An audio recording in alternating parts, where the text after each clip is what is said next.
I want to know how you prepare for a golf tournament. Well, I hit balls maybe 20 minutes, putt a little bit, smoke 4 or 5 cigarettes, drink 3 Diet Cokes, and go to the first tee. Some days I won't even go to the range. We welcome you into another edition of the Daily Puck Drop, the DPD. It is what day is it today? Oh, it's Thursday. Sometimes I forget what day it is. We are inside the Puck Sports Studios, built by Limbeck Lumber, family owned and serving the Northwest since 1930. That's a long time. The Northwest premier supplier of specialized lumber and moldings. We have got summer here. We are doing a new fence at our house that separates our property from our neighbors because it's falling down. Fine folks at Limbeck Lumber are going to help out with that, and they can help you as well. You can hire somebody, you can do it yourself. They will have all the answers to all your questions there at Limbeck Lumber. So contact them, please. Say Puck sent you, all right? I don't know if that's going to help or hurt. Yeah, go find out. Limbeck Lumber, located in Ballard, historic Ballard. Again, they've been around forever. Give them a call at 206-782-3487. Visit them online at limbecklumber.com. Puck Sports Studios, as you can see if you're watching behind me, built by Limbeck Lumber. For you listeners, you can't see because you're listening to it. All right, what's coming up today on the Daily Puck Drop? We're going to get Ryan Divish's thoughts on more on Jazz Chisholm. We had a abbreviated, I would say, visit yesterday there with Divish. He was with his girlfriend. They're still in Anaheim. They were going to Disneyland, and then he really wanted to get a head start, and there's not much going on. So we spent about 25 minutes or so yesterday with Divish. Normally we go a little bit longer, but we spent a good portion of the time talking about Jazz Chisholm, but also talking about why is an adult going to Disneyland with his girlfriend with no kids. Odd. Some trade rumors around baseball, one surrounding a local product, another surrounding a team that is in your division for the Seattle Mariners. Mariners payroll.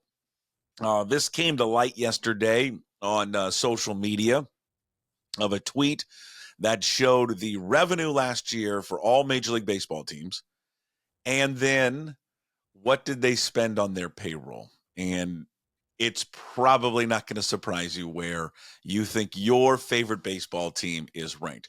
Also, on yesterday's Daily Puck Drop, when we had Jim Moore on, and if you don't know, yes, he's still alive, and yes, he's in Bend, and he joins the DPD every Monday, Wednesday, and Fridays. And we talked yesterday about the changing landscape in college football. I'm going to play a soundbite of that coming up from yesterday's show. We'll do it a little bit later. Talking about the future of Oregon State, Washington State, Big 12. There's a lot of moving parts right now that's going on in college football. This thing's not over. It's going to change even more probably in the next year or so. But can Oregon State and Washington State find themselves into the Big 12? Adam Silver had some comments the other day about NBA expansion. The timeline is getting clear. In case you missed that, we'll update you on that. Also, we have an announcement coming up a little bit later just in terms of a special collaboration of a podcast that we're going to do. And actually, we're going to record it today. Open Championship will give you the very latest as we record this here Thursday morning. And, of course, we end every Daily Puck Drop with, Hey, What the Puck, as we try to find some different little storylines across the world of sports and non-sports. Let's start first, though. Mariners back at it tomorrow. They start that 3-game homestand there with the Houston Astros, up a game on the Astros. Can they fend Houston off? Feels like this will be an up and down kind of roller coaster of a second half of the season for the Mariners. They're going to give up the lead. They're going to take it back. They're going to get it again. And if you look at like what they usually do, it feels like they're going to take 2 out of 3 from Houston or sweep them, and then they're going to flip back around. And who are they playing? I think the White Sox right after that. Then they're going to lose to the White Sox because that just kind of feels like their MO for some reason this year. But on yesterday's show with Divish, and if you didn't see it or didn't listen to it, go back and check it out on YouTube. Also, Apple, Spotify, you know that because that's what you're listening to right now. Or as always, you can check out all the content up there at pucksports.com. But Divish, we spent a good time talking about Jazz Chisholm. And does Jazz Chisholm make sense for the Mariners? Jazz Chisholm is kind of different than everybody else. Not real popular with his teammates. or other players. I mean, like the athletic poll had him as the most overrated. Players Right. voted him as the most overrated player. I mean, there's guys that have played with him don't really care for him. A lot of what Jazz does is about Jazz, at least talking to these players. That's not really how the Mariners operate. I mean, like if Scott Service is the truly dad manager, this will be like the episode of Growing Pains where they adopt the foster kid and bring him in that's troubled. I mean, like Jazz is just all about, Jazz is about Jazz. That's what a lot of players have told me. Mm-hmm. It's one of many reasons why I want them to stay away from Jazz Chisholm. I just I don't know. He watching him, reading about him from afar, he just comes across as a me first player. And and I think sometimes that gets confused, like the players can't show a big personality or they can't be bombastic. That's not what I'm saying. Like Julio has a personality. Julio has a flair to him. I think he doesn't play the game the old school way. He certainly shows emotion, but I don't think when you discuss Julio Rodriguez, I don't think people would ever say he comes across as a me first player. Julio, to me, comes across as very much a team guy. That, when you watch other teammates come up with big hits or big moments, he's one of the first guys out there. I don't know. I just something just feels off with him, and I don't want to see them waste any of their capital that they have in the minor league system for a player like that, especially one of their top three guys. You want to trade someone much lower down the food chain on your minor league prospects, fine, but not one of those three. I mean, it's not Young, it's not Colt Emerson. At this point, it's not Harry Ford. I just don't see that type of investment for him makes sense. And I just think there's just too much there. There's just too much there with Jazz Chisholm about teammates not liking him, managers not liking him. You've got to adapt yourself into a clubhouse. And to say, it's only just a few months. Well, I mean, you are invested into him for a couple of years because you'll have club control over him. And now, does he show a willingness to want to go play a different, position? Sure. I mean, the fact that they put him out there at second base, he's played second base before. He's certainly not going to play center field. I don't doubt that the skill set that he has looks like it could play at T-Mobile. I think the one thing that they do lack is someone that can not necessarily just worry about hitting home runs, but can you hit the ball in the gap? Can you use your speed in a big ballpark? I think that they've gotten away from, disappointed this year. I think with the Mariners and the amount of stolen bases, I thought they would be more aggressive, especially with the rule changes and things like that. So there is a style of play that I like that he has, but I don't know. I think that the attitude and I think the way that people talk about Jazz Chisholm around the league would make me very, very leery to give up any significant capital for him, just anything.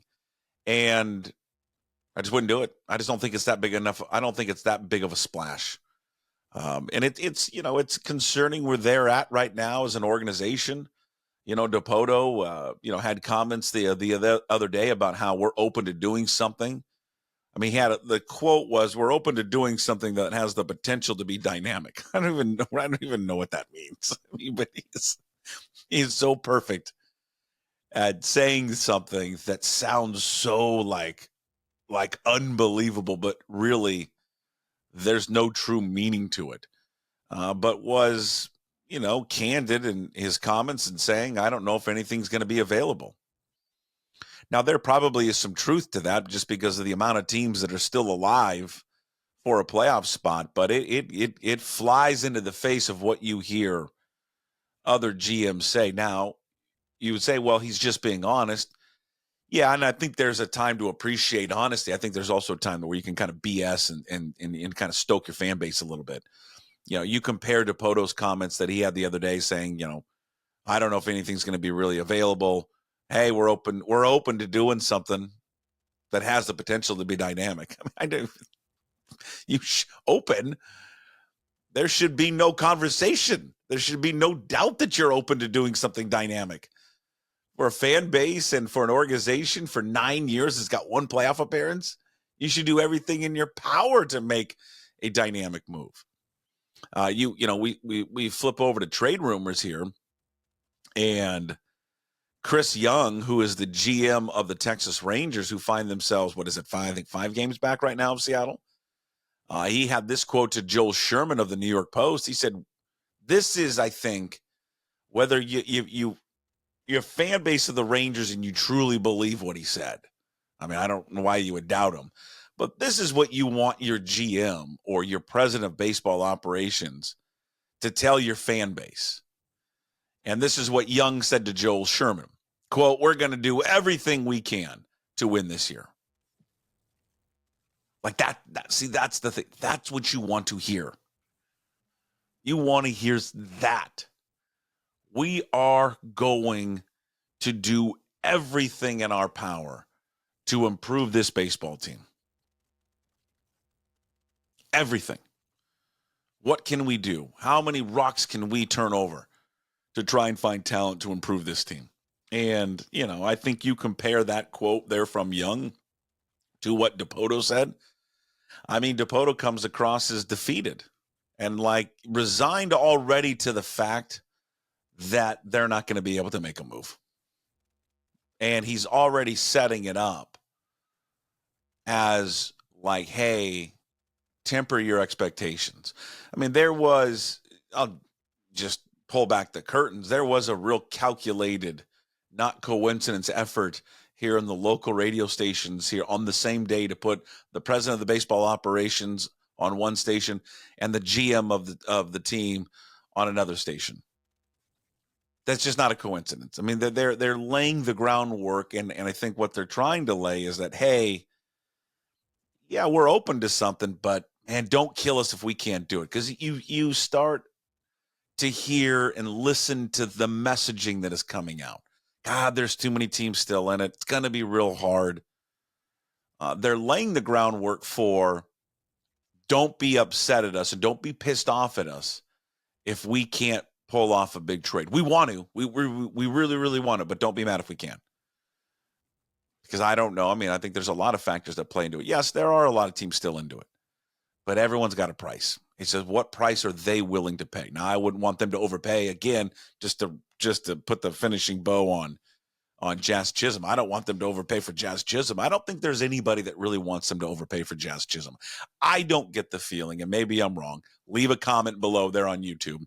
You can email me at puck@pucksports.com. Tell me I'm wrong, or follow me on Twitter at puck2040. Oh, by the way, you can also follow. I was told to remind. Thank you, Ryan. Now I'll get in and shout out to Ryan. I'll start promoting all my social media channels there as well. He's been on me nonstop about this. Puck2040 on Instagram and Twitter. Also Puck_sports on TikTok. Yeah, we put all of our video clips up on TikTok. My intern. Shout out to Bella Fuel, my intern. She does that. Yeah, Puck Sports has got an intern. You're damn right we do. And she's a Cougs, so go Cougs. But so she puts all that stuff up there.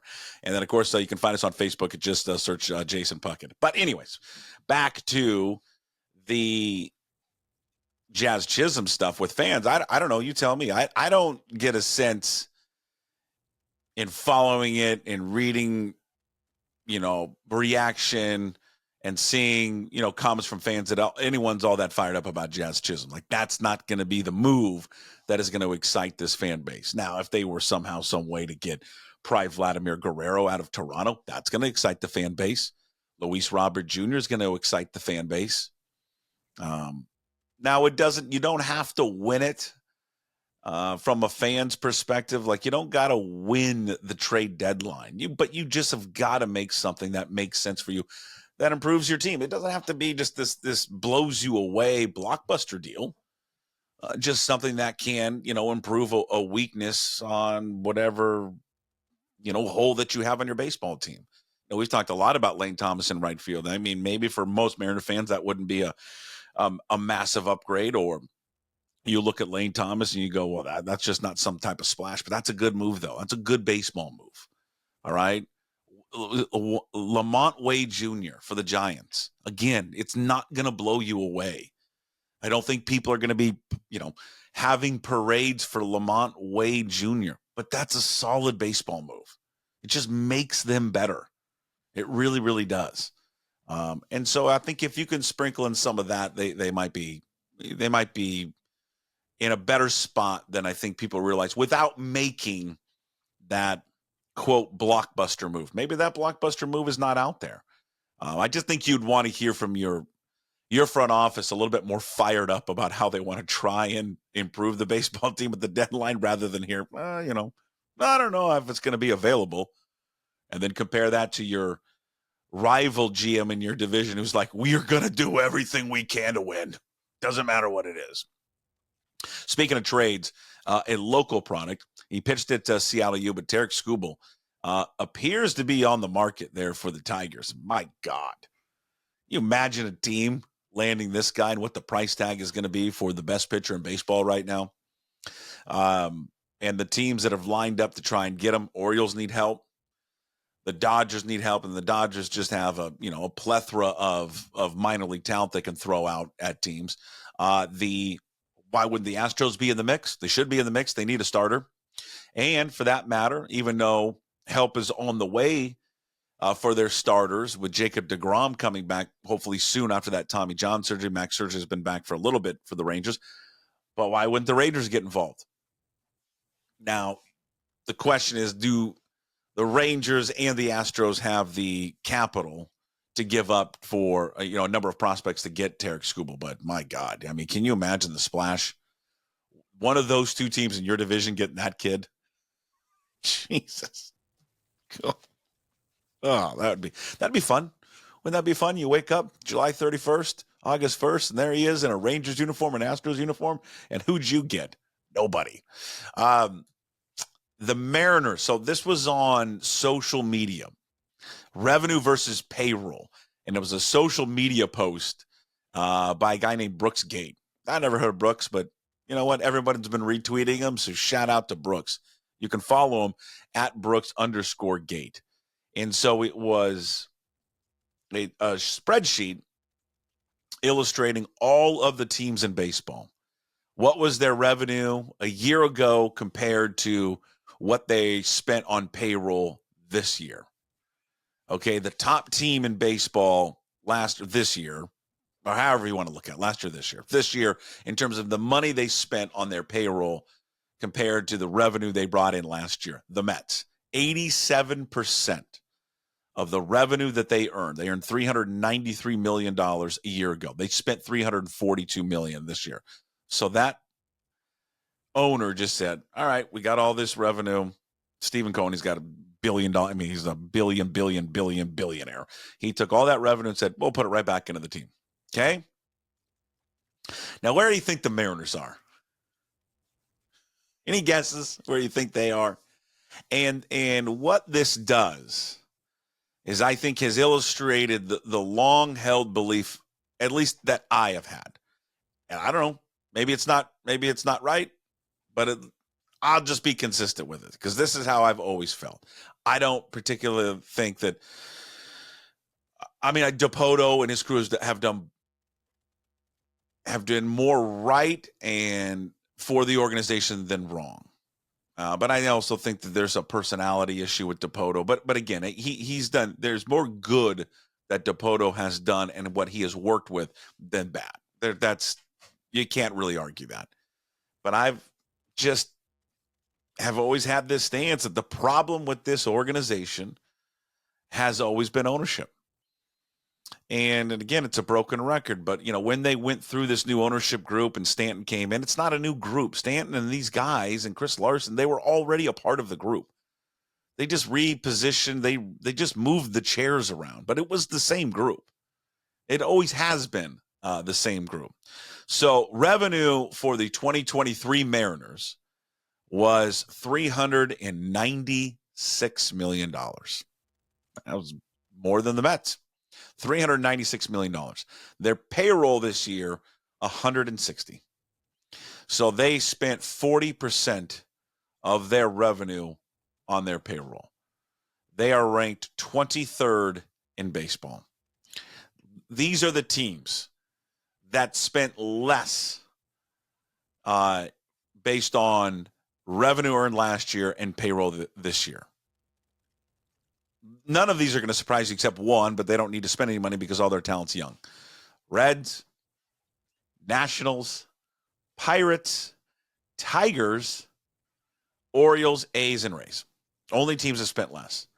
The Orioles can say, well, because we don't have to, because of all of our talents, young and controllable, and we don't got to spend any money. And that's fair. But those rest of those teams, Rays are going to sell. A's are terrible. I mean, we just know the history with the A's. Tigers, we just went over Tarek Skubal. They're going to trade him. Pirates, again, young, controllable talent, especially in their pitching department. Nationals, selling everyone. That's a rebuild.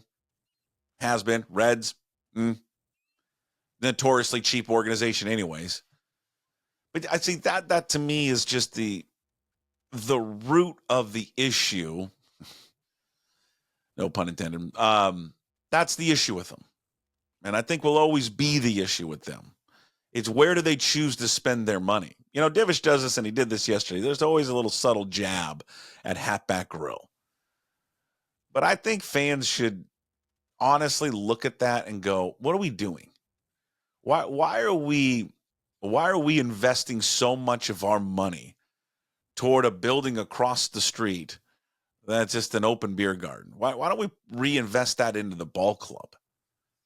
And I think when that story or that post comes out yesterday showing the discrepancy of money earned a year ago, revenue, and money spent this year, and you got $396 million last year, and you spent $160 this year, which is 40%.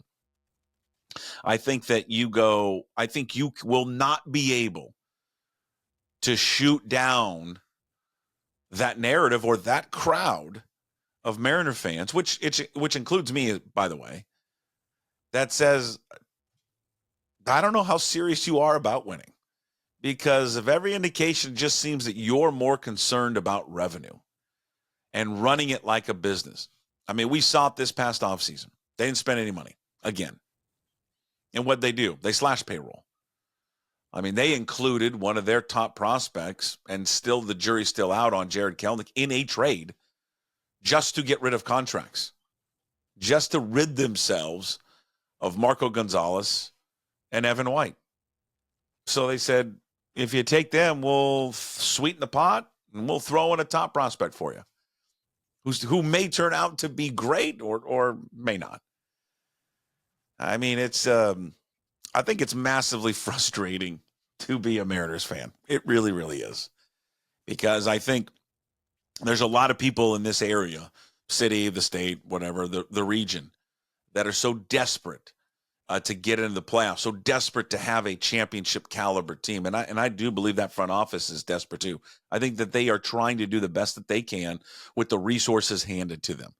But I think there is just serious doubt whether the group, I don't know, I think there is doubt, 100% doubt, whether that group led by John Stanton is fully in. I don't know. You tell me. Have they answered that? Do you think that ownership group, Stanton and Larson, and you don't know the rest of them because no one does, but you know John Stanton. You think John Stanton's all in about winning. That's all he cares about. He wakes up every single day thinking about winning. Let's move on to college football. So Jim and I had this conversation yesterday and about a report coming out. The Big 12 could turn their attention to Washington State and Oregon State if Big 12 cannot land Clemson and Florida State. Big 12 will turn their attention to Oregon State and Washington State. You take that? You take a Big 12 West, be us again, Arizona State, BYU, Utah, Colorado. We didn't need to find two more teams to kind of join us. I don't know who you'd want. You want the Houston Cougars? You want Iowa State? I think I'd want Iowa State to be in the Big 12 West. But with that, I mean, it's not perfect. I would crawl on my hands and knees for that. Yes, I think everybody would, because at least it gives you some stability. Yeah. Yeah. And basketball would be terrific too. Yeah.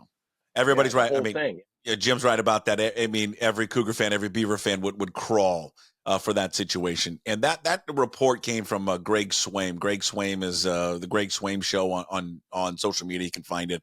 He's kind of been all over college football realignment. Really, he's positioned himself as kind of a Big 12 guy.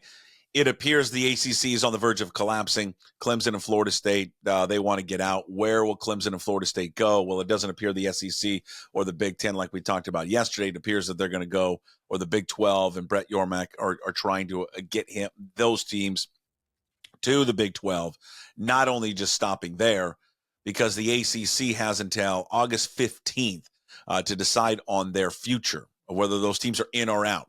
So the Big 12 not only could add Florida State and Clemson, but they could also sit there and add Louisville, Virginia Tech.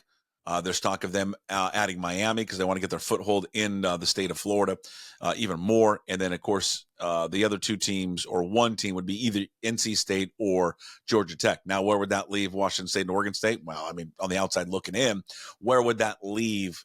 Well, the ACC then crumbles, right? The ACC goes away just like the Pac-12 went away. What happens to Cal and Stanford? I mean, we tied Canzano this week. Stanford would probably do everything in their power to get themselves in to the Big Ten. Would they take Cal or leave Cal behind? I don't think Cal and Stanford are going to be in some reimagined Mountain West with Washington State and Oregon State and Boise State and San Diego State. They just aren't going to do that. It's not going to happen.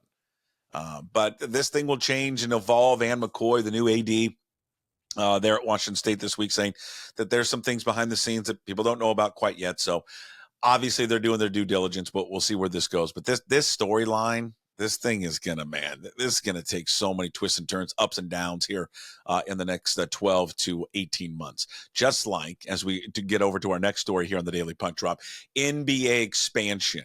Adam Silver this week in Las Vegas talking to the Board of Governors, saying that starting this fall, they will get in earnest, start talking about expansion, and they'll start the process of it all. Again, this is a song and dance the NBA's got to do. They don't want to leave all these other cities out, Mexico City, Nashville, whoever else that they want to kind of pretend like they're going to expand. They're going to expand to 2 cities. Everybody knows that.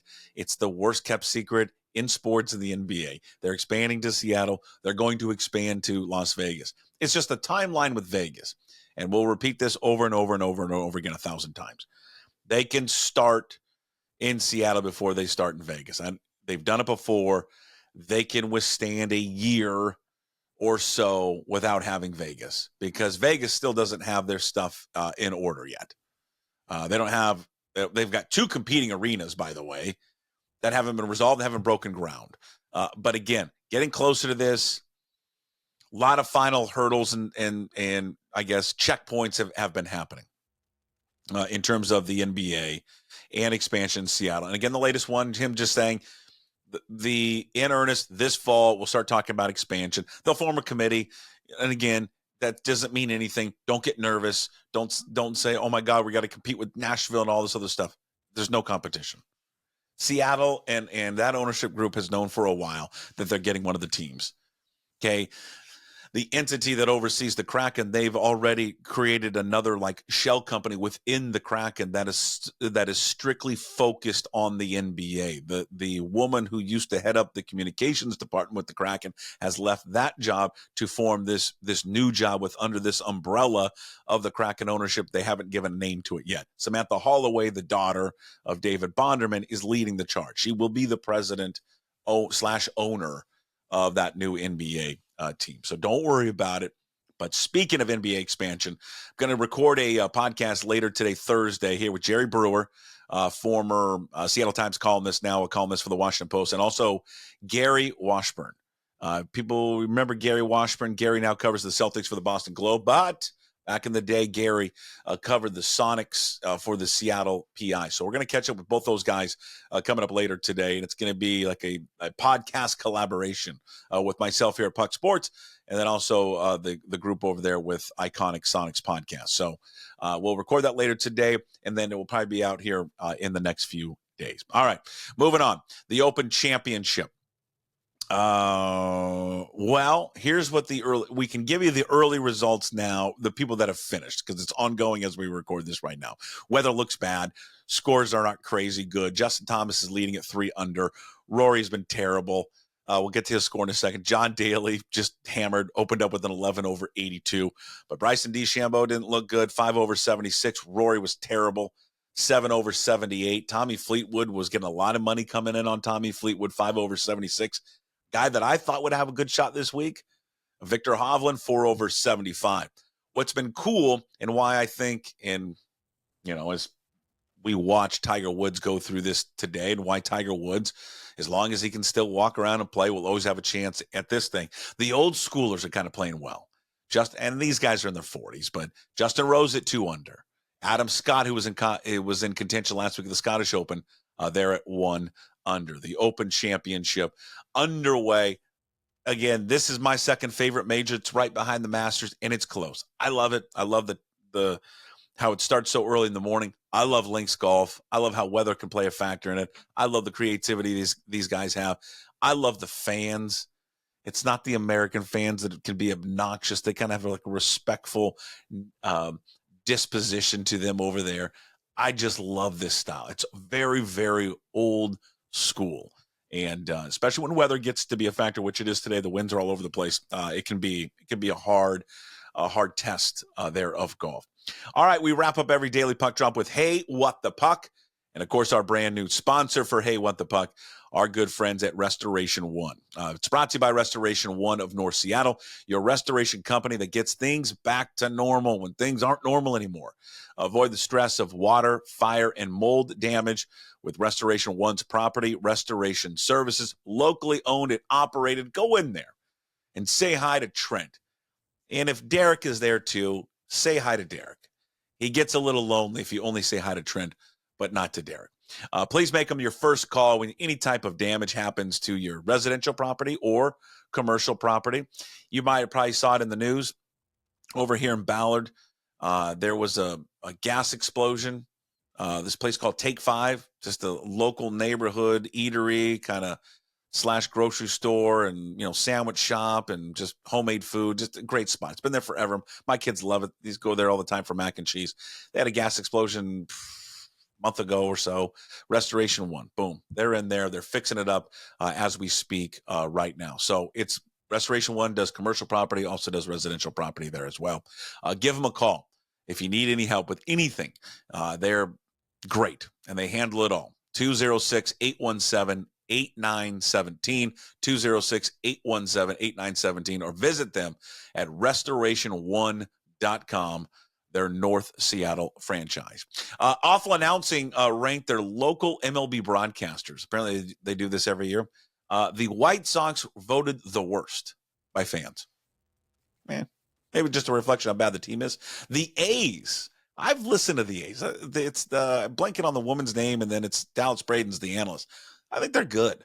So maybe just the A's are just so upset at the situation that they wanted to vote on the worst, but I've listened to them, and I kind of like them.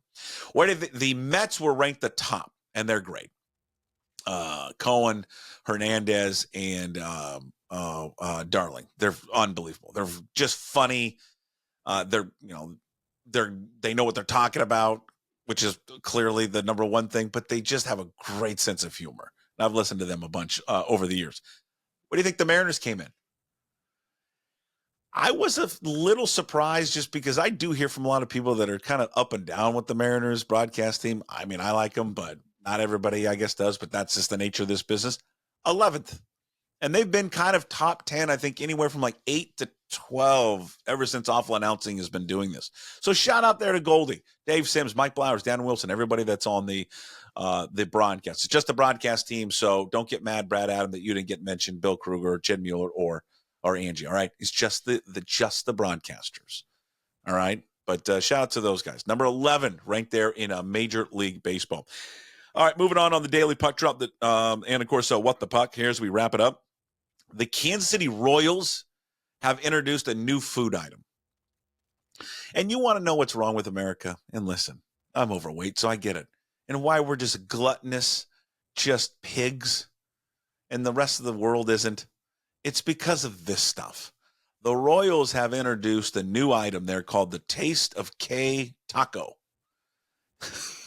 You got to see this thing. I will tweet the picture of this out on my social media channels, Ryan, at Puck2040 on Twitter, at Puck2040 on Instagram, at Puck_sports on TikTok, and of course, Jason Puckett on Facebook. It is a, Ryan, thank you for making sure that I promote all that. Hot dog wrapped. This is what this is. The Taste of K Taco. It's a hot dog, which is wrapped in a cheeseburger quesadilla and topped with barbecue brisket, fries, lettuce, pickled onions, sriracha Cracker Jacks, and barbecue sauce. You wonder why we die. You wonder why we've got diabetes. I don't know. That's why.